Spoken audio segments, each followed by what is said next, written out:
Good morning বন্ধুরা, আমার ছোট্ট শখের ছাদ বাগানে তোমাদেরকে স্বাগত। তো আমি কয়েকদিন ধরে ভিডিওতে দেখাচ্ছি, লাস্ট কয়েকটা ভিডিওতে, যে মাটি ছাড়া কী কী গাছ ছাদ বাগানে হতে পারে। তো অনেক কিছু, বেগুন গাছ, এই যে সামনে বেগুন গাছ আছে, বেগুন গাছ, কফি গাছ আগের ভিডিওতে দেখিয়েছি। তা আজকে তোমাদেরকে যেই গাছটা দেখাবো সেটা দেখো, বুঝতেই পেরেছো, এটা একটা লঙ্কা গাছ। আর এই লঙ্কা গাছের বীজ আমি দোকান থেকে কিনে এনেছিলাম। কিনে এনে আমি সেটার থেকে চারা তৈরি করেছি। আর এই চারাটাও কিন্তু আমি দেখো মাটি ছাড়াই লাগিয়েছি। এটা পুরোটাই কোকোপিটে লাগানো, দেখলেই বুঝতে পারবে। দেখো একটুও মাটি নেই, শুধুই কোকোপিটে লাগিয়েছি। কিন্তু তোমরা যদি গাছের ফলন দেখো, দেখো কত লঙ্কা হয়ে আছে এইটুকু গাছটাতে। গাছটা হার্ডলি 1 ফুটও হবে না, 1 ফুটেরও কম হবে।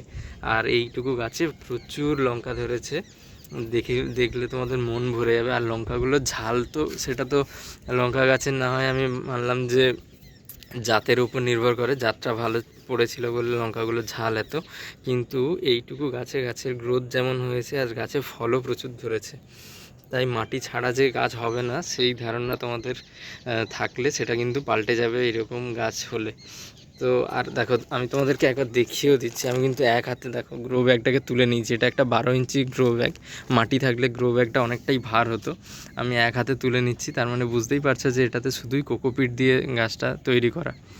তো আর গাছে তো লঙ্কা তোমরা গুনে শেষ করতে পারবে না যে কত লঙ্কা হয়েছে। এর মধ্যে একটা লঙ্কা আমি তুলে নিয়েছি, তুলে বাড়িতে ঝাল কিনা সেটা দেখার জন্য খেয়েছিলাম 1 কামড় দিয়ে, বাকি আর কামড় দিতে পারিনি। তোমরাও এরকম ভালো জাতের কিছু বীজ এনে, এই গ্রো ব্যাগগুলো অনলাইনে খুব ইজিলি পাওয়া যায়, খুব দামও কম। তুমি গ্রো ব্যাগ এনে আর কোকোপিট ভিজিয়ে, সেই কোকোপিটের সঙ্গে কিছুটা ভার্মি কম্পোস্ট মিশিয়ে, শিংকুচি মিশিয়ে বসিয়ে দিলেই ব্যাস, আর কোনো কাজ নেই।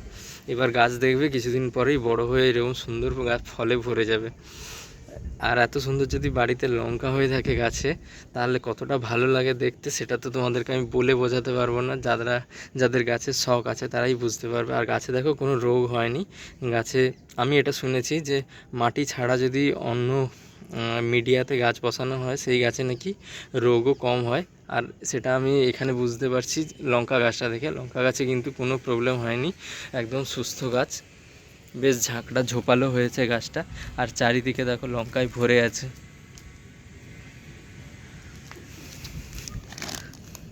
দেখো পুরোটাই কোকোপিট। আর কোকোপিটও বেশি নেই, দেখো এইটুকু মাত্র 3-4 ইঞ্চি কোকোপিটে গাছটা কত সুন্দর হয়েছে।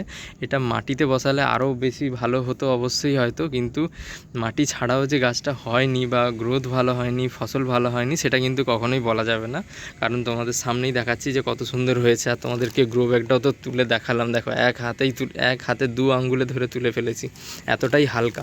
এতে কি হয়, ছাদের ওপরে লোডও কম হয়। ছাদের ওপরে মাটি প্রচুর টব থাকলে যতটা লোড বেড়ে যায় ছাদের উপরে, এক্ষেত্রে কোনো অসুবিধেই নেই, তোমরা ইজিলি করতে পারো। তো সবাই লাগাও ছাদে। আর নিজের সময়টাকে সুন্দরভাবে ইউটিলাইজ করো, সময়টা সুন্দরভাবে কাটাও। আর তোমাদের এই গাছ লাগানোর পদ্ধতি বা কোকোপিট বা গ্রো ব্যাগ এগুলো নিয়ে যদি কিছু জানার থাকে, অবশ্যই কমেন্টে জানাবে, আমি সেখানে রিপ্লাই করব।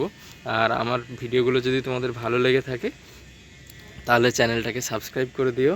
আর ফেসবুক বা ইনস্টাগ্রামে দেখলে পেজটাকে ফলো করে দিও। তো আমার লঙ্কা গাছটা তোমাদের কেমন লাগলো নিশ্চয়ই কমেন্ট করে জানাবে, আমার খুব ভালো লাগবে। আজকের জন্য তাহলে এটুকুই, দেখা হচ্ছে পরের ভিডিওতে। টাটা।